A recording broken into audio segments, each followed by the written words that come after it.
Y voy a tratar de plantearles algunas reflexiones respecto de esto. Los piratas.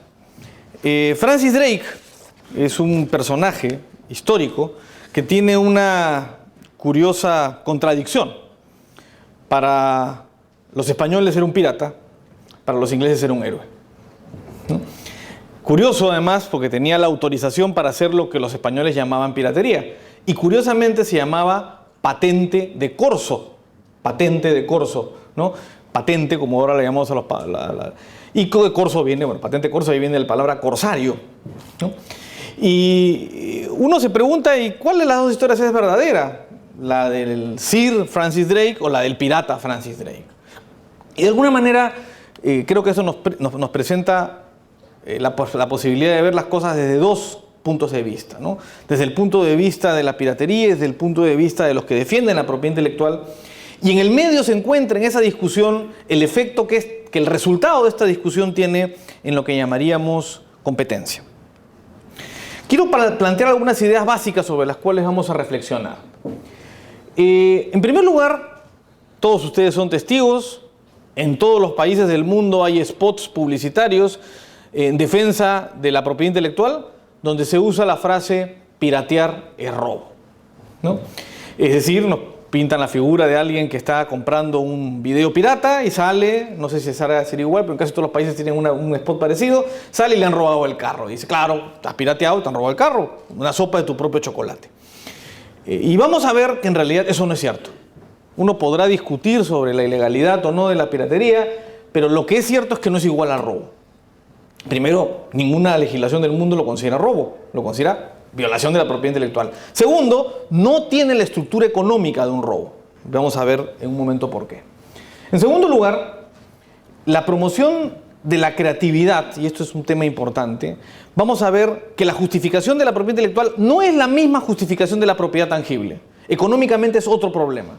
La única justificación real para proteger la creación es el fomento de la creatividad.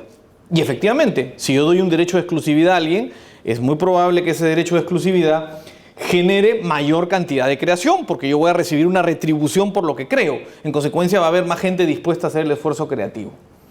Sin embargo, vamos a tratar de reflexionar sobre si el nivel de protección que se da actualmente en la propiedad intelectual justifica el nivel de creación que esto genera o no.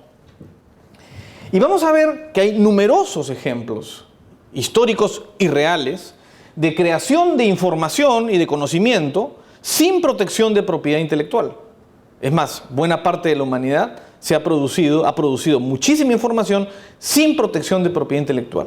Y vamos a discutir sobre si efectivamente ese nivel de protección es necesario o no para lograr la creatividad que necesitamos.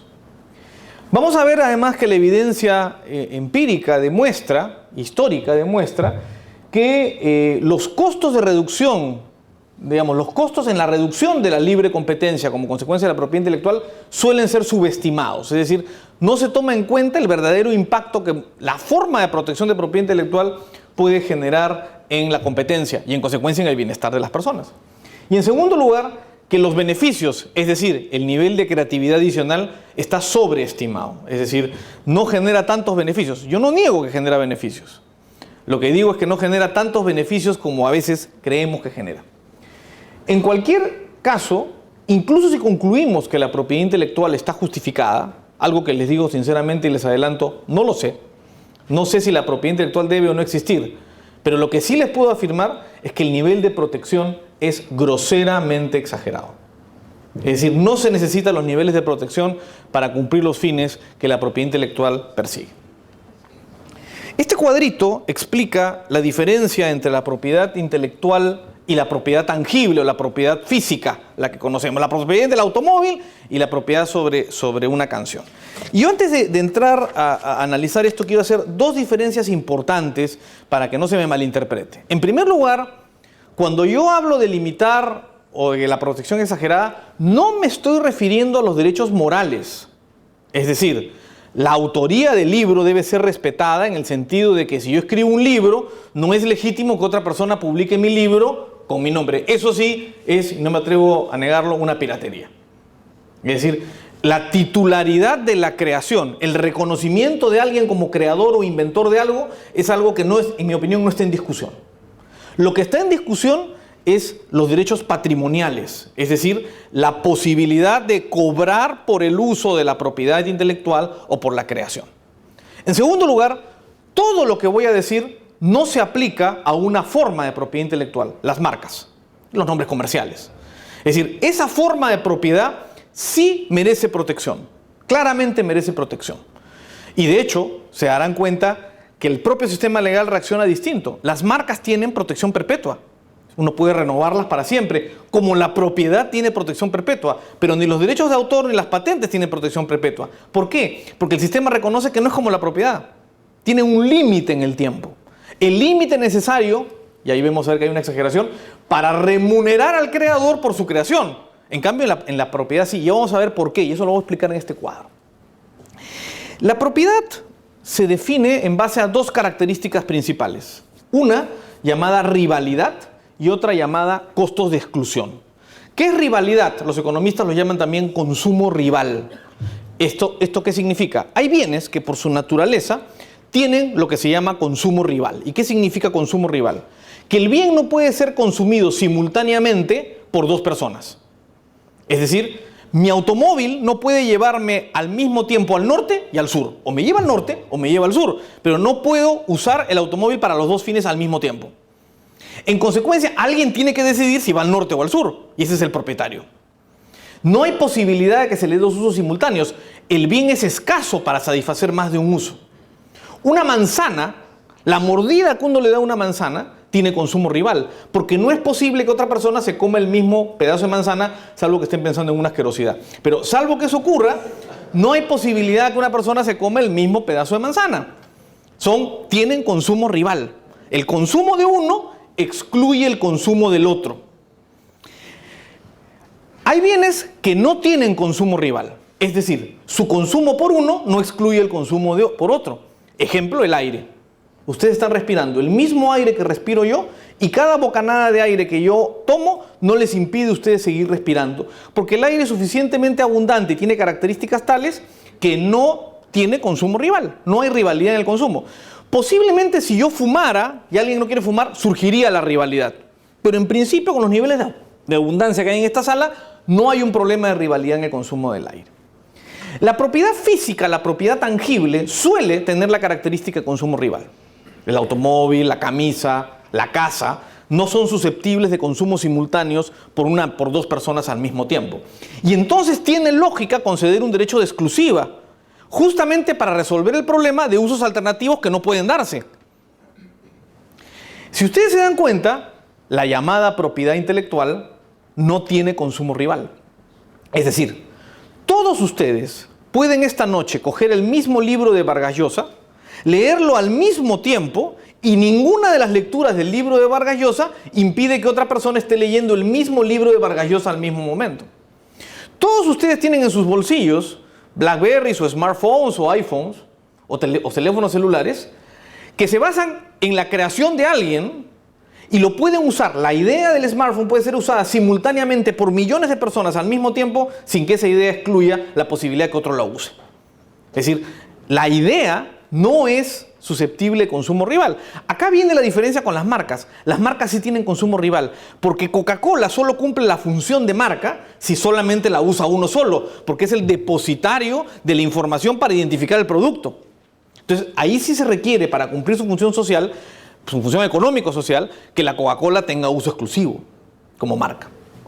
Eso explica además por qué cuando las marcas se vuelven genéricos se crea una excepción, ¿no? Y entonces la palabra termo o la palabra Gillette o aspirina, que se discuten si se vuelven genéricos, surgen justamente porque comienza a ser más común su uso como identificador general que como una marca. Pero ahí hay un cambio. Pero en principio las marcas sí deben estar protegidas tanto en derechos patrimoniales como en derechos morales. La verdad, los derechos morales de las marcas no interesan mucho porque nadie sabe quién inventó la Coca-Cola, digamos, la marca Coca-Cola.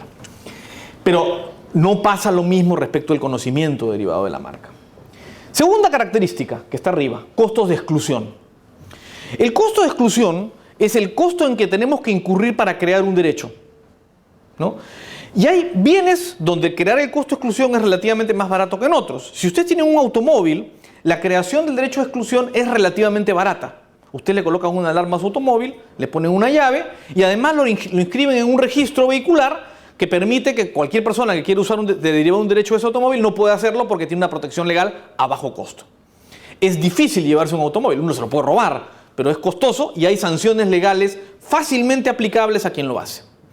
Pero si ustedes están cantando un día una canción que acaban de inventar y yo la escucho y tengo buena memoria y me la acuerdo, mi posibilidad de llevarme la canción es muy barata. Y hoy día con internet la posibilidad de llevarse conocimientos es mucho más barato. Se explican leyes o intentos de leyes como la ley SOPA. Es decir, el intento de crear derechos de exclusiva en situaciones o en contextos de alto costo, que van a significar, si se llegara por una ley de ese tipo, costos muy altos para la economía. Entonces, la propiedad física suele tener bajos costos de exclusión, no siempre, pero usualmente lo tiene. En cambio, la información tiene altos costos de exclusión, porque no se puede agarrar, no se puede coger. Yo cierro la puerta de mi casa y no se lleva mi televisor, pero la idea, agarro una fotocopiadora, agarro el libro y la reproduje. Reproduje la expresión de la idea, ¿no? Entonces, la protección sobre la propiedad intelectual es mucho más costosa. Y esto se explica en este cuadro. Lo que usualmente llamamos propiedad privada está en el casillero de arriba. Costos de exclusión bajos con consumo rival. Ahí está la propiedad privada, usualmente los tangibles. Hay bienes privados imperfectos, bienes públicos imperfectos, hay bienes que tienen una característica y no la otra, pero las formas de propiedad intelectual, patentes y derechos de autor caen en el último casillero, en el casillero de abajo a la derecha. Es decir, son bienes públicos. Su naturaleza económica es la de un bien público, más allá de lo que diga la ley, porque son bienes que no tienen consumo rival, es decir, pueden ser consumidos simultáneamente y tienen altos costos de exclusión altos. En consecuencia, la creación de derechos de propiedad es costosa. Y usualmente uno crea derechos de propiedad cuando los beneficios de crearlos superan los costos de crearlos. Pero en la propiedad intelectual, en los derechos de autor y en las patentes, los beneficios no son tan claros porque el bien no es escaso y los costos de crearlos son altos. Cuando uno copia algo, no está quitándole al titular ese algo. Es decir, cuando yo canto la canción de otro, ese otro puede seguir cantando. Si yo tengo la idea de cómo hacer un medicamento, yo puedo hacer el medicamento sin impedir que el titular siga haciendo el medicamento. Es decir, el concepto no es el de robo. El concepto es un concepto distinto. Y esto es justamente, ¿no? Esto es justamente lo que voy a tratar de explicarles con algún mayor detalle luego de haber visto este cuadro. El concepto central es que la propiedad intelectual funciona de manera distinta. La razón de protección no es la de la propiedad común y corriente.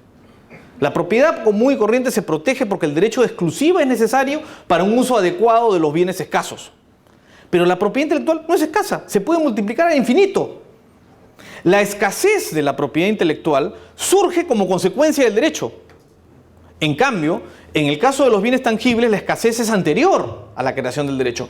Digamos, el terreno para habitar en Panamá es escaso antes que se crearan derechos de propiedad. Y habría un uso inadecuado si no hubieran derechos de propiedad, porque todo el mundo se tiraría encima de los terrenos de todo el mundo. Pero con la propiedad intelectual eso no es lo que ocurre. Esto no quiere decir que quien creó la propiedad intelectual sea un loco. Tiene una lógica. La lógica de la propiedad intelectual es motivar que las personas inviertan algún nivel de tiempo y esfuerzo en crear cosas. Y la forma como se motiva eso es remunerándola por la creación que va a hacer. Es decir, justamente lo que llamamos los derechos patrimoniales.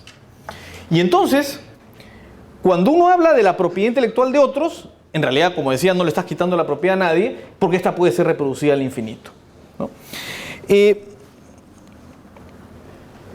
Esto es una discusión muy antigua, no es una cosa nueva.